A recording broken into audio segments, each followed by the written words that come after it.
নারীরা আপনাকে দেখতে আসবে বয়স্ক মুরব্বী চাচিজানের সমান যেগুলো হয়ে থাকে, যাদের সাথে বিবাহ হারাম বা যারা অনেক বয়স্কা তারা, বা মেয়ে দেখতে আপনাকে ছেলে হিসেবে দেখতে আসবে। যে কোনো বেটা ছেলে কিন্তু আপনাকে দেখতে আসতে পারে, বিশেষ করে মানে ছেলের বাবা, মানে মেয়ের বাবা বা মেয়ের চাচা, মেয়ের দাদু ইত্যাদি ইত্যাদি, এরা আপনাকে কিন্তু দেখতে আসতে পারে। কিন্তু এই নয় যে আপনি যে কোনো মেয়ে আপনাকে এসে দেখবে যে জামাইটা কেমন হবে, ছেলেটা যে দেখে এলো ছেলেটা কেমন হবে, এটা কিন্তু ইসলামে ঠিক নয়।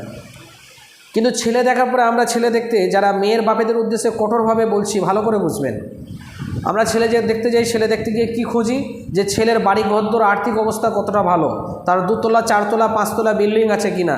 তার 10 বিঘে 20 বিঘে জমি জায়গা সম্পত্তি আছে কিনা, বা ছেলেটাকে যে দেখতে গেলাম সেই ছেলেটা মানে কোনো সরকারি চাকরি বা কোনো চাকুরিজীবী কিনা, বা তার ব্যাংক ব্যালেন্স আর্থিক অবস্থা ভালো কিনা। বা আমরা ছেলে দেখতে গিয়ে বর্তমান সমাজে দেখবেন মেয়ের বাপেরা বিশেষ করে ছেলে দেখতে গিয়ে কী খোঁজে, বেশিরভাগ মেয়ের বাপেরা দেখবেন ছেলেটা বাবার একটা ছেলে কিনা, একটা বা 2টো ছেলে কিনা। তার মানে কি,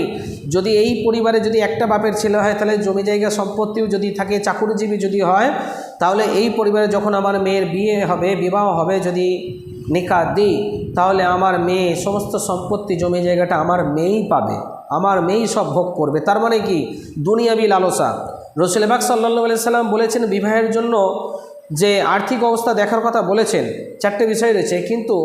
তার মধ্যে আর্থিক অবস্থা দেখতে এই রকম বলেন যে ছেলেটাকে সরকারি চাকরিজীবী হতে হবে, বা ছেলেটার আর্থিক অবস্থা 10 বিঘে 5 বিঘে জমি জায়গা সম্পত্তি থাকবে, এইরকম নবী পাক সাল্লাল্লাহু আলাইহি সাল্লাম কখনো বলেননি। বা রাসূল পাক সাল্লাল্লাহু আলাইহি সাল্লাম এটাও কখনো বলেননি যে ছেলেটার ব্যাংকে প্রচুর পরিমাণে টাকা থাকতে হবে। আর্থিক অবস্থা বলতে ইসলাম এটাই বোঝায় যে আর্থিক অবস্থার মাধ্যমে সেই আপনি যে ছেলেকে দেখতে গেছেন, সেই ছেলে যার সাথে আপনার মেয়ের নিকাহ করাবেন, সেই ছেলে তার এতটাই আর্থিক অবস্থা প্রয়োজন যতটা আর্থিক অবস্থার মাধ্যমে সে নিজের এবং নিজের ফ্যামিলির, মানে সকলের, নিজের পিতামাতা, নিজের বউ বা বিবাহের পরে যে বাচ্চা হবে তাদের সকলের দেখভাল বা দেখাশোনা করতে পারবে কিনা, ততটুকুই প্রয়োজন। অর্থাৎ যতটুকু দুনিয়াতে চলতে গেলে দরকার ততটুকু হলেই যথেষ্ট। আর্থিক অবস্থা বলতে এতটুকু বোঝানো হয়েছে। কিন্তু আজকে বর্তমানে মেয়ের বাপেরা মেয়ে দেখতে, মানে মেয়ের বাপেরা ছেলে দেখতে গিয়ে কী করে, তার যেটা আগেই বললাম, চাকরি দেখে, যে তার আর্থিক অবস্থা কোনো সরকারি চাকরি আছে কিনা, কোনো ব্যাংকের ম্যানেজার কিনা, কোনো স্কুল মাস্টার কিনা, কিংবা কোনো গভর্নমেন্ট আরও অন্যান্য কোনো সার্ভিসের সাথে যুক্ত আছে কিনা। তা না হলে তার মানে গেরস কীরকম, 10 বিঘে 20 বিঘে জমি আছে কিনা, বাপের একটা মানে ছেলে কিনা, বা তার আর্থিক অবস্থা ভালো কিনা, বিশাল ভালো বলতে কীরকম ভালো, 2 তলা 5 তলা বিল্ডিং আছে কিনা, এই রকমটা লক্ষ্য করা হয়। এটা সম্পূর্ণ শরীয়ত খেলাফ, এটা সুন্নতি তরিকা নয়। একটা ছেলে দেখতে যাওয়ার বা তার ছেলের নিকাহ করানোর জন্য যে তরিকা একটা ছেলে যা দেখতে হয়, এটা কিন্তু ঠিক নয়। আজকে যদি চাকরিজীবী ছেলে যদি পেয়ে যায়, আর্থিক অবস্থা ভালো থাকে, 5 তলা 10 তলা বিল্ডিং থাকে, তখন সে ছেলে যদি বেনামাজিও হয়ে থাকে, সে ছেলে যদি নামাজ না পড়ে থাকে, বেনামাজিও যদি হয়ে থাকে, যদি গুন্ডা জেলখাটা আসামিও যদি হয়ে থাকে, তবুও সেই ছেলে তখন মেয়ের বাপের কাছে বেশিরভাগ ক্ষেত্রে দেখা যায় একজন ফেরেশতা বলে মনে করে তারা, যে ছেলে দেখলাম খুব সাংঘাতিক, খুব সুন্দর, একেবারে ফেরেশতার মতো। কিন্তু এই রকমভাবে তারা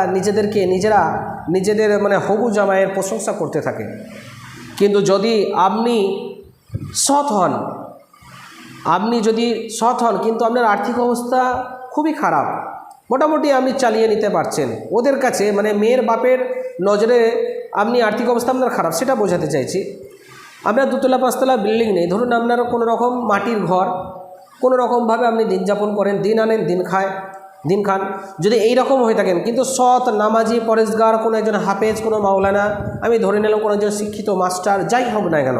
আপনি সৎ, কিন্তু তারপরেও সেই মেয়ের বাপ আপনাকে কী নজরে দেখে, না ছেলেটা ভালো নয়, সুবিধার হবে না, ওখানে আমার মেয়ের বিয়ে দিলে খুব একটা ভালোভাবে আমার মেয়ে দিন যাপন করতে পারবে না। তার মানে কি, এখানে সম্পূর্ণ বোঝা যাচ্ছে যে মেয়ের বাপ একজন অসৎ ছেলে হলেও সে ছেলের সাথে নিজের মেয়ের নিকাহ করাবে যদি তার সম্পত্তি, জমি জায়গা, চাকরি, আর্থিক অবস্থা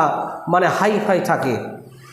বেশিরভাগ ক্ষেত্রে এটাই দেখা যায়। আর যদি সৎ হয়ে থাকে, সততার দাম কিন্তু আজকে মেয়ের বাপের দেয় না। রাসূল পাক সাল্লাল্লাহু আলাইহি সাল্লামের শরীয়তি তরিকা অর্থাৎ সুন্নতি তরিকা মোতাবেক বিবাহ না দেওয়ার কারণে আজকে বর্তমান সমাজে সেই মেয়ের বাপ দেখবেন লক্ষ্য করলে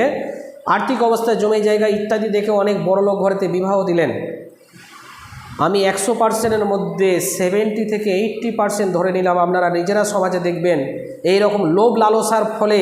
বিয়ে দেওয়া বা বিবাহ দেওয়ার কারণে, যেহেতু শরীয়তের হুকুম তামিল না করে বিবাহ দিল, তিনি দুনিয়াবি দিক দেখে বিবাহ দিলেন, আর্থিক আখিরাতের অবস্থা ভেবে বিবাহ দিলেন না। তার ফলে এই শরীয়তি তরিকা বা ইসলামের গণ্ডির মধ্যে থেকে না চলার কারণে বা ইসলামী মোতাবেক শরীয়তি মোতাবেক বিবাহ না দেওয়ার কারণে, লোভ লালসার কারণে বিবাহ দেওয়ার জন্য আজকে বেশিরভাগ সংসার বিবাহের পরে দেখবেন আল্লাহ সুবহানাহু ওয়া তাআলা তাদের উপর নারাজ হয়ে থাকেন। কেন, যে কথা রাসূল পাক সাল্লাল্লাহু আলাইহি সাল্লাম বলেছেন সেই তরিকা মতো আপনি না গিয়ে আপনি নবীর কথার বিরুদ্ধে গিয়ে বিবাহ দিচ্ছেন, আপনি দুনিয়াবি মানুষ, আপনি দুনিয়া খুঁজছেন, তাহলে আপনার উপরে আল্লাহ সুবহানাহু ওয়া তাআলা দয়া রহমত কতটা বর্ষিত হবে বা কিভাবে বর্ষিত হবে আপনি নিজে চিন্তা করে দেখেন। এবং যার জন্য বিবাহের ফলে বেশিরভাগ দেখবেন 2 বছর 1 বছর বা 6 মাস এইরকম যেতে না যেতেই বিবাহের পরে দেখবেন স্বামী স্ত্রীর মধ্যে তালাক, বিচ্ছেদ, কোনো না কোনো কারণে সেই মেয়ে খারাপ বা কোনো না কোনো কারণে সেই মেয়ের কাছে সেই পুরুষ খারাপ, ফলে একে অপরের মধ্যে দেখবেন সংসার টেকে না এবং তালাক বিচ্ছেদ ইত্যাদি কারণে, অনেক কিছু কারণে হয়ে থাকে, এটাও একটা কারণ, তখন সংসারটা নষ্ট হয়ে যায়। কেন, এবার বলেন এই যে মেয়ের বাপ যে তার ছেলে আর্থিক অবস্থা দেখে জমি জায়গা সম্পত্তি থেকে বিবাহ দিল, সেই বিবাহ দেওয়ার পর সেই মেয়েটার দেখা গেল একটা বাচ্চাও হয়ে গেল, কি 6 মাস 2 বছর 1 বছর বিবাহ হওয়ার পর তালাক বা বিচ্ছেদ হয়ে গেল, সেই মেয়ের আগের জীবনটা কি মেয়ের বাপটা ফিরিয়ে দিতে পারবেন? কখনোই সম্ভব নয়। এর জন্য দায়ী শুধু আপনার তকদির বলা ভুল হবে, চেষ্টার মাধ্যমে অনেক কিছু পাল্টায়, তকদির অবধি পাল্টে যায় দুয়ার মাধ্যমে, এটা আমরা প্রত্যেকেই জানি। এর জন্য দায়ী শুধু তকদির আমার কপালে ছিল এইরকমটা ভাবলে শুধু হবে না, এর জন্য দায়ী কর্মফল যেরকম হবে সেরকম আপনার তার রেজাল্ট কিন্তু বেরিয়ে আসবে। এর জন্য আপনার কিন্তু পিতা, মেয়ের বাপের পিতা, মেয়ের বাবার মেয়ের গার্জেনরা যারা মেয়ে দেখতে গিয়ে ছেলের আর্থিক অবস্থা লোভ লালসা দেখে বিবাহ দিয়েছিল, তারাও দায়ী থাকবেন। বাদারানি ইসলাম, অতএব আমরা কিন্তু এটা কখনোই করব না। আমাদের প্রত্যেকেরই উচিত যে বিবাহ দেওয়ার সময় যখন ছেলে দেখতে আমরা যাব, ছেলেটাকে সবথেকে আগে দেখতে হবে কিনা একজন সৎ পুরুষ কিনা, 2 নম্বর সেই ব্যক্তি কোনো নেশাখোর কিনা। আমি এটা আমার নিজের থেকে বলছি, যেটা বর্তমান সামাজিক দিক মানুষ দেখে থাকে, সেই ব্যক্তি কোনো শরীয়তের কোনো হারাম জিনিসের সাথে যুক্ত আছে কিনা, যদি দেখাই হয় পুঙ্খানুপুঙ্খভাবে, বা ছেলেটা সৎ কিনা, ধর্মপরায়ণ কিনা, নামাজ রোজা করে কিনা, তার সাথে সাথে দেখতে হবে আর্থিক অবস্থায় যে যতটা আমার মেয়েটাকে মোটামুটি নিয়ে চালাতে পারবে, এই রকমভাবেই এতটাই দেখা দরকার, তার আর্থিক অবস্থায় এতটা থাকলেই যথেষ্ট, এটা একটা মেয়ের বাপের জন্য দেখা উচিত। কিন্তু এবং তার সাথে সাথে আর কি দেখা উচিত, যে ছেলেটা সত্যি তার বংশমর্যাদা কেমন,